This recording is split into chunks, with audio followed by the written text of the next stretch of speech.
Baik, bismillahirrahmanirrahim. Assalamualaikum warahmatullahi wabarakatuh. Teman-teman sekalian, mohon maaf atas keterlambatan live-nya tadi. Masya Allah, Alhamdulillah. Semoga tidak mengurangi semangat kita semua untuk belajar. Tidak ada wadah yang lebih buruk dari perut.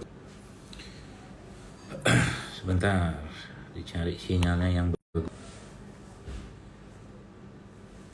Ya, jadi tidak ada wadah yang lebih buruk dari perutnya manusia. Ya, maka perut itu bisa menjadi tempat yang sangat-sangat buruk ya, atau juga perut ya ketika dijaga dia bisa menjadi tempat yang menjadi kekuatan bagi tubuh kita atau imunitas kita.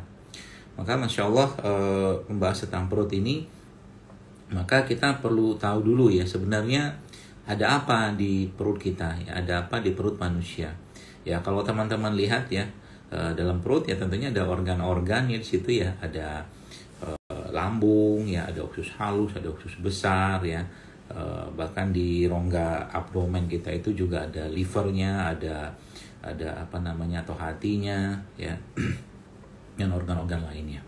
Namun kita tidak bahas organ-organ tadi, kita akan bahas pada dua organ saja yang akan menjadi fokus kita, yaitu lambung ya, lambung dan apa tuh namanya lambung ya, lambung dan usus itu sendiri.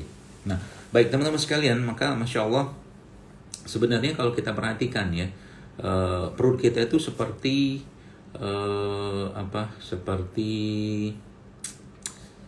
kuali gitu kan, dia kuali ya, kuali. Jadi subhanallah kuali yang di situ kita masak apapun di sana ya, kita masak apapun di sana dan hasilnya itu ya masakan kalau kita masak biasa. Tapi kalau perut kita kan hasil masakan itu ya berupa nutrisi-nutrisi yang terserap ya dalam tubuh kita, atau juga yang terbuang ya oleh saluran pencernaan kita atau saluran ekskresi. Jadi perut ini atau lambung atau pencernaan kita ini maka kata kunci di situ ya. Maka yang dua hal ini yang kita nanti kita akan fokuskan bagaimana menjaganya atau bagaimana cara mempertahankan lambung tadi. Nah, kalau kita bicara lambung dulu ya mungkin dalam hal ini maka dalam lambung Bapak Ibu sekalian di situ ada keseimbangan ya, ada keseimbangan. Keseimbangan itu di apa namanya diatur ya pastinya oleh Allah, oleh makhluk-makhluk yang ada di situ dan ciptaan-ciptaannya yang ada di situ. Jadi subhanallah ya, saya mati dulu itunya ya, komennya ya nanti. Jadi masya Allah apa namanya keseimbangan lambung ya, maka keseimbangan lambung ini menjadi kata kuncinya. Nah, kita tahu bahwa di lambung kita ada namanya asam lambung ya, asam lambung. Maka asam lambung ini ya kalau kita berlebihan ya kita biasa sebut dengan MAH gitu kan.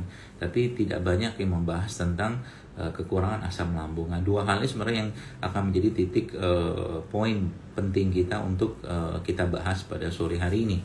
Jadi yang pertama berkaitan dengan keseimbangan asam lambung. Kita tahu bahwa dalam lambung ya selain ada apa namanya pencernaan, ada asam lambung ya yang harus dipertahankan keseimbangannya, sebab kalau dia tidak dipertahankan keseimbangannya pasti akan muncul masalah ya. Masalah pertamanya adalah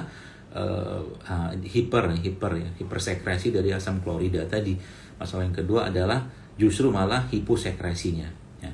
Ini yang saya katakan tidak seimbang ya. Maka kita perlu memahami ya konsep keseimbangan ini sehingga nanti apa namanya kita tahu cara menjaga atau cara mencari jalan keluar ketika ada masalah. Nah, teman-teman yang biasanya atau pernah mendengar ya bahwa ada orang-orang yang terkena asam lambung tertentu, kemudian mereka meminum jeruk nipis yang dikasih madu kemudian dikasih garam ya, dan ternyata jeruk nipis kasih madu kasih garam tadi itu ternyata memberikan efek ke lambung dan bahkan menghilangkan apa namanya masalah di lambungnya ya. Nanti kita akan bahas teorinya ya, karena memang kalau teori di dunia modern yang ada saat ini ya asam lambung berlebihan sehingga di stop kalau nggak dikasih penetralnya.